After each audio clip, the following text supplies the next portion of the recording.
ईमानदार मानुषेर काछे आमार बक्तव्य बा आवेदन आगामीकाल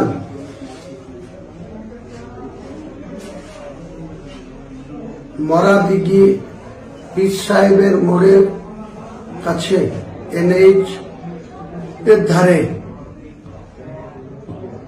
जे एक बछर आगे थेके 2012-2024 আমি একটি বাবরি মসজিদের ভিত্তি স্থাপনের কথা ঘোষণা করেছিলাম। সেই ঘোষণা অনুযায়ী আগামীকাল 6 ডিসেম্বর 2025 শনিবার বেলা ঠিক 12টার সময় একটি মঞ্চ তৈরি করা হচ্ছে। সেই মঞ্চে 400 জন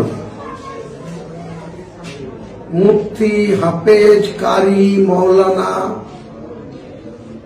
এক কথায় কোরআনের যারা হাফেজ এবং কোরআনকে যারা মান্যতা দিয়ে এই দুনিয়াতে দুনিয়াদারি করছে, সেই সমস্ত কোরআনের হাফেজ, মুফতি, মৌলানা, কারি সাহেবদের উপস্থিতিতে প্রায় 400 জন এই ধরনের লোকের উপস্থিতিতে আমরা সেই আমাদের যে 33 বছর আগে 6 ডিসেম্বর 1992 সাল যেভাবে বাবরি মসজিদটা মুসলমানদের আবেগ, মুসলমানদের যে অন্তরের ভিতরে যে ক্ষত, 2% উগ্র হিন্দুত্ববাদ করসেবকরা দিনের আলোতে সারা দিন ধরে প্রকাশ্য দেবালোকে প্রশাসনের সামনে প্রশাসন নির্বিকার ছিল, তাই সেদিনকে এই বাবরি মসজিদের ধাঁচা বা বাবরি মসজিদের ইমারত 2% করসেবকরা ভেঙে ফেলতে পেরেছিল বা তারা তাদের সার্থকতা লাভ করেছিল। তারপরে অনেক আইনি জটিলতা, সেই জটিলতার মধ্যে শেষ 2019 সালের নভেম্বর মাসে মহামান্য সুপ্রিম কোর্টের বিচারপতিগণ যে ঐতিহাসিক রায় দিয়েছিলেন তাতে বলেছিলেন যে রামলালার জায়গায় বাবরি মসজিদ প্রতিষ্ঠিত করে গিয়েছিলেন বাবর সম্রাটের সেনাপতি মীর বাকি।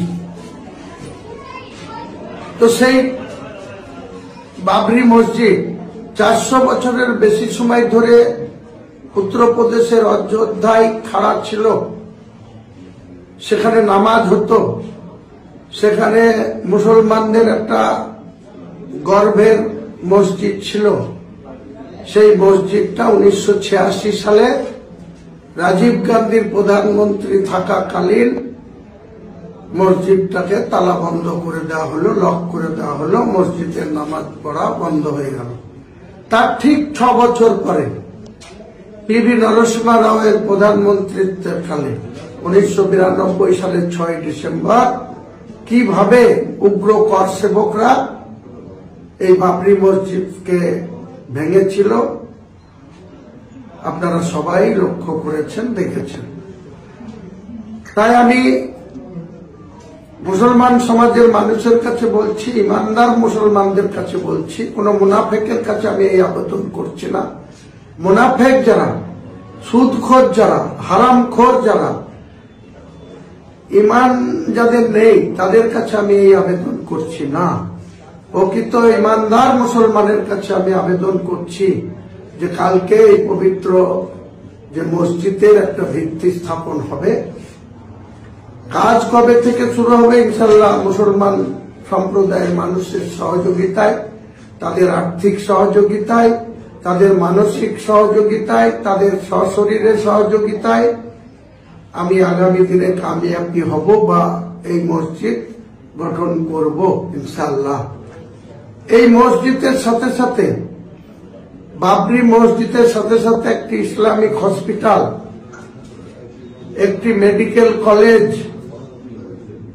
একটি মুসাফিরখানা, যেটা হোটেল কাম রেস্টুরেন্ট, এছাড়াও একটি বিশ্ববিদ্যালয়, একটি পার্ক, একটি হেলিকপ্টার নামার হেলিপ্যাড স্থায়ী, এগুলা আমি 25 বিঘি জায়গার উপরে NH 34 বেলডাঙ্গা 1 এবং 2 বর্ডার এলাকায় এটা স্থাপন করব ইনশাল্লাহ। আল্লাহ নিশ্চয় রাজি আছেন। আল্লাহ রাজি থাকলে আল্লাহকে খুশি করার জন্য গোটা মুর্শিদাবাদ জেলা না, গোটা বাংলার মুসলমান না, গোটা ভারতবর্ষের মুসলমানদের এই আবেগ, যেভাবে উগ্র কর সেবকরা এই মসজিদ ভেঙে ফেলেছিল, সুপ্রিম কোর্ট কোথাও বলেনি যে ওই অযোধ্যার বিতর্কিত জায়গা যে বাবরি মসজিদ ভাঙা হয়েছিল, তারপরে আর তার নামে বা বাবরি মসজিদের নামে কোথাও মসজিদ করা হবে না। সুপ্রিম কোর্টের অনারেবল জাস্টিসরা সেটা বলেননি। 2019 সালের নভেম্বর মাসে যে রায় এসেছিল তাতে পরিষ্কার করে বলা ছিল যে যেখানে বাবরি মসজিদ ছিল সেখানে রামলীলা কমিটিকে দিয়ে দেওয়া হয়েছে, তাদের রাম মন্দির হবে। রাম মন্দির হয়ে গিয়েছে। আদরণীয় প্রধানমন্ত্রীজি 2024 সালের 22শে জানুয়ারি সেটা উদ্বোধন করেছেন। আমরা তার কোনো বিরোধিতা করিনি, আজও করছি না, ভবিষ্যতেও করব না।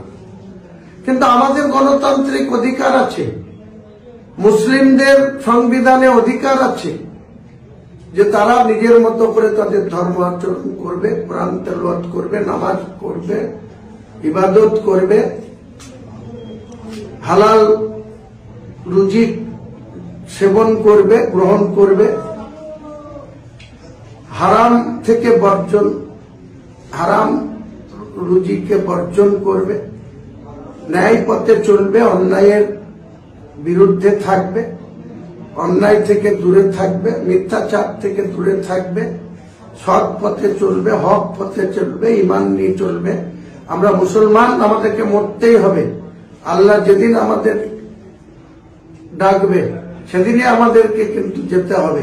3.5 হাত কবরের মধ্যে আমাদেরকে থাকতে হবে, আল্লাহকে জবাবদিহি করতে হবে। তাই মুসলমানদের কাছে আমি একটাই আবেদন করব, আপনারা ইমানদার হয়ে কবরে যাবেন না মুনাফেক হয়ে, না ইমানকে দুর্বল করে হারাম খেয়ে কবরে যাবেন? কবর কিন্তু কারোর জন্য মাফ নাই, কবর কিন্তু কারোর জন্য ছাড় নাই।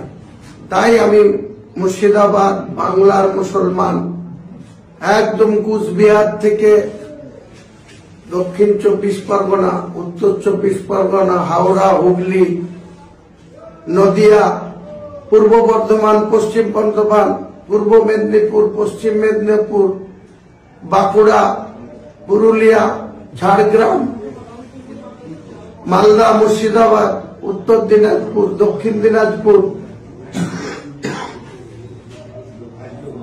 দার্জিলিং, আলিপুরদুয়ার, জলপাইগুড়ি, কুচবিহার, গোটা রাজ্যের মুসলমান ভাইদের কাছে আবেদন করছি, আমাদের এই ট্রাস্টটিকে আপনারা বাবরি মসজিদ গঠন করার জন্য আর্থিক সাহায্য করবেন। আমাদের ক্যানার পাঠানো হয়েছে, বিভিন্নভাবে আপনারা সাহায্য করবেন। কারণ আমি কোনো অমুসলিমের পয়সায় সাহায্য নিয়ে আমি এই মসজিদ স্থাপন করব না। শুধুমাত্র যারা ইমানদার মুসলিম, মন থেকে যারা স্বেচ্ছায় সহযোগিতা করবেন, তাদের সাহায্যে এই মসজিদের গঠন হবে।